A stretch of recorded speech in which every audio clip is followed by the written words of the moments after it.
கந்தசாமி என்ற ஒரு ஏழை தன் மனைவியுடன் சிறு குடிசை ஒன்றில் வாழ்ந்து வந்தான். வயதாகிவிட்டதால் வேலைக்கும் செல்ல முடியாது போகவே தங்களிடமிருந்த பொருட்களை விற்று சாப்பிட வேண்டி ஏற்பட்டது.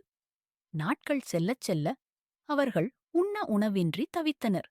இந்நிலையில் அவன் ஆண்டவனை நோக்கி, இறைவா, எங்களை ஏன் இப்படி படைத்தாய்?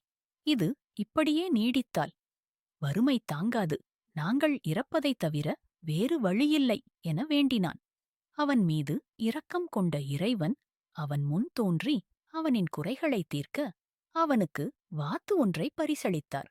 அந்த வாத்து தினம் ஒரு பொன் முட்டையிடும் என்றும் அதை விற்று அன்றடம் குடும்பத்திற்குத் தேவையானவற்றை வாங்கி வாழ்நாளைச் சந்தோஷமாக கழிக்கலாம் என்றும் கூறி மறைந்தார்.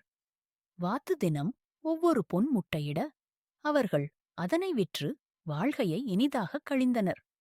ஒரு நாள் கந்தசாமியின் மனைவி தன் கணவனிடம் சென்று, தினம் தினம் இந்த வாத்து ஒவ்வொரு பொன் முட்டையே இடுகின்றது.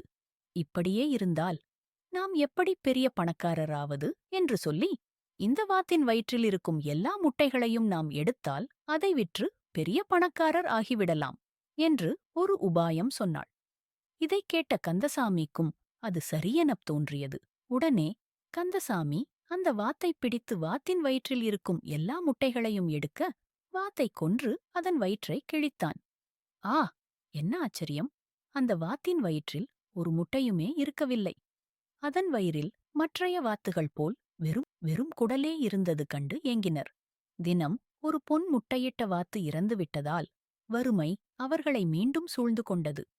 தங்கள் பேராசையே பெரும் தரித்திரத்தைத் தந்தது என மனம் வருந்தி ஏழ்மையாகவே வாழ்ந்து உண்ண உணவின்றி இறந்தனர். ஆசை அளவுக்கு மிஞ்சினா அது பேராசை. பேராசை பெரு நஷ்டத்தையும் கஷ்டத்தையும் தரும். பேராசை பெரும் நஷ்டம்.